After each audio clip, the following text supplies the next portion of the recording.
Next बात करते हैं। अब इसमें देखो, इसमें क्या है कि बुक बता रहा है नंबर ऑफ इफेक्टिव एटम किसके अंदर, यूनिट सेल के अंदर। मींस यूनिट सेल के अंदर नंबर ऑफ इफेक्टिव एटम कैसे कैलकुलेट करेंगे, यानी calculation of number of effective atom, what is this and how is possible. कैसे, देखो ध्यान से बता रहा हूँ। देख, सबसे पहले बात करूंगा मैं, अगर मैं बात तुमसे एससी की बात करता हूँ, इसको बोलते हैं सिंपल क्यूबिक यूनिट सेल। अभी जस्ट इसके पीछे वाले वीडियो में बताया था। अब इसमें क्या होता है भाई, देख ये देखना ध्यान से, ये आपका बन गया एक यूनिट सेल, ठीक है भाई। और ये आपका यूनिट सेल जो मैं बना रहा हूं, इसमें केवल एटम कहां पे है, कार्बन पे है। और अगर कार्बन पे एटम है तो मैं इसकी बात करूं तो पता है आपको, नंबर ऑफ इफेक्टिव एटम को बोलते हैं जेड। इसको बोलते हैं नंबर ऑफ एटम इन पर यूनिट सेल, यानी एक यूनिट सेल के अंदर कितना नंबर ऑफ एटम प्रेजेंट है उसको बोलते हैं Z. Okay, it is very most important. अगर ये नहीं पढ़ोगे तो न्यूमेरिकल सॉल्व नहीं कर पाओगे, बोर्ड में छोड़ के आना पड़ेगा बोर्ड, एकदम डायरेक्ट ही बोल रहा हूं।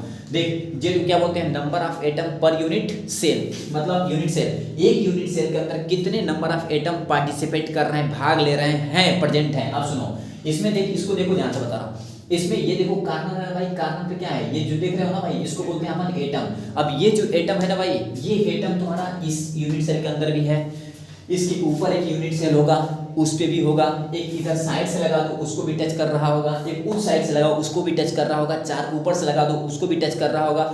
टोटल 8 पार्टिसिपेट करेगा, 1/8, यानी कार्बन वाला भाग 1/8 पार्टिसिपेट करता है। ये आपको याद रखना होगा। यानी जब कभी मैं बोलूंगा कार्बन पे प्रेजेंट एटम कितना पार्टिसिपेट करता है तो बोलोगे 1/8 ऑन द स्पॉट। ये तुम्हें रिमेंबर करना होगा किसी भी हाल में, कितना करता है 1/8। एक्चुअली ये 3D नहीं बना पाऊंगा या नहीं समझा पाऊंगा, डायरेक्ट आप याद रख लीजिएगा कि कार्बन पे प्रेजेंट एटम जो होता है 1/8 पार्टिसिपेट करता है, ठीक। ओके, अब ये 1/8 पार्टिसिपेट कर रहा है, इसके मतलब इसमें कितने कार्बन है टोटल, तो टोटल नंबर ऑफ कार्बन 8 हैं, तो यहाँ आप लिखोगे 8 इंटू पार्टिसिपेट कितना कर रहा है एक कार्बन वाला एटम 1/8, तो लिखोगे 1/8, 8 से 8 क्या हुआ, कैंसल आउट, कितना आ गया बताओ 1। यानी इस पूरे यूनिट सेल के अंदर कितने एटम दिखाई दे रहे हैं 8, लेकिन है कितने एटम, 1। कितना, 1।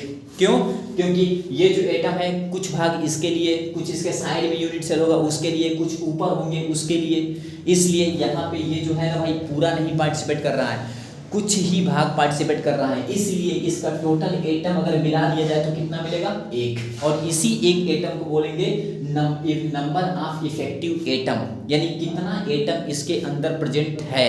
ओके, यानी जब मैं बोलूंगा SC, इसके लिए जेड का मान कितना होगा 1। ओके, अब सुनो, अगर मैं बात करूं सेकंड BCC, अगर मैं BCC की बात करूं तो BCC को क्या बोलते हैं, बॉडी सेंटर्ड। ओके, अब ये हो गया आपका बॉडी सेंटर्ड, अभी जैसे बताया था बॉडी सेंटर्ड। अब बॉडी सेंटर्ड केस में क्या होता है तो सुनो, ये मैं बना रहा हूं यूनिट सेल, ध्यान देना भाई।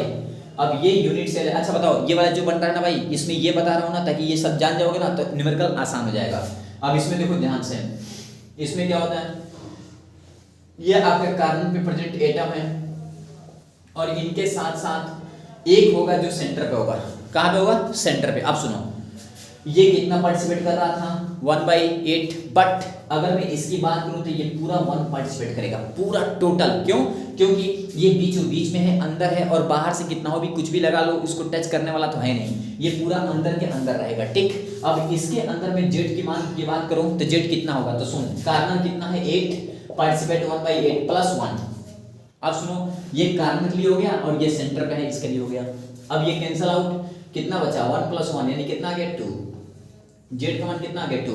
अच्छा, ये जो जेड का मान है जेड है क्या, इसको बोलेंगे नंबर ऑफ इफेक्टिव एटम या number of atom per unit cell. यानी अगर मैं बात करूं BCC में तो BCC में जेड का मान कितना होता है 2 और SC में जेड का मान कितना होता है 1, ठीक। अब मैं नेक्स्ट बात करता हूं, तीसरा क्या था आपका, तो जो आपका थर्ड था उसका नाम था FCC। क्या था, FCC, तीनों देख लो भाई। अब इसके लिए जेड के मान की बात करता हूं, FCC में क्या होता है आपका, तो सुनो, इसमें जो number of atom, ion, molecules ये जो होते हैं कार्बन पे होते हैं, और कार्बन के साथ साथ इसके फेस सेंटर पे होते हैं। देखो फेस सेंटर, अब देखो ना, ये जो कार्बन वाला था कितना पार्टिसिपेट कर रहा था 1/8, बट ये फेस की बात करूं ना तो ये 1/2 पार्टिसिपेट करता है। क्यों, क्योंकि अगर इसके ऊपर एक लाख लगा दूं तो उसको भी टच करेगा ये एटम, और इसको टच तो किया ही है, मतलब इस यूनिट के लिए भी है और ऊपर से एक लगा दूंगा उसके लिए भी है यूनिट, ठीक। यानी ये कितना पार्टिसिपेट करेगा 1/2। अब सुनो, अगर मैं इसका जेड का मान निकालूं तो जेड इक्वल टू बताओ टोटल कितने एटम है, 8 कार्बन पे, और इनटू पार्टिसिपेट कितना कर रहा है 1/8 प्लस फेस पे कितने एटम है 6 और पार्टिसिपेट कितना कर रहा है 1/2, तो 6 × 1/2। सॉल्व करो इसको, 8 से 8 गया 1 प्लस 2 3 जा 6 3 1 जा 3 यानी 3 1 4, यानी इसके लिए जेड का मान कितना आ गया 4। ओके आप सुनो ध्यान से बता रहा हूं, जब एससी सिंपल क्यूबिक की बात करूंगा तो जेड का मान 1 रहेगा, रिमेंबर इट। अगर मैं बीसीसी की बात करूंगा तो जेड का मान कितना होगा 2 होगा, अगर मैं एफसीसी की बात करूं तो जेड का मान कितना होगा 4 होगा। और इससे ज्यादा तुमको पढ़ना नहीं है, बस 3 ही पढ़ना है तुम्हें। क्या है टेंशन है भाई, 3 है रट लो प्लीज, सिंपल। ओके चलो हमको एससी पढ़ लिया अपन, एफसीसी पढ़ लिए, बीसीसी पढ़ लिए, तीनों का जेड का मान पढ़ लिया, नंबर इफेक्टिव। अब इसके आगे lecture next. Okay right it.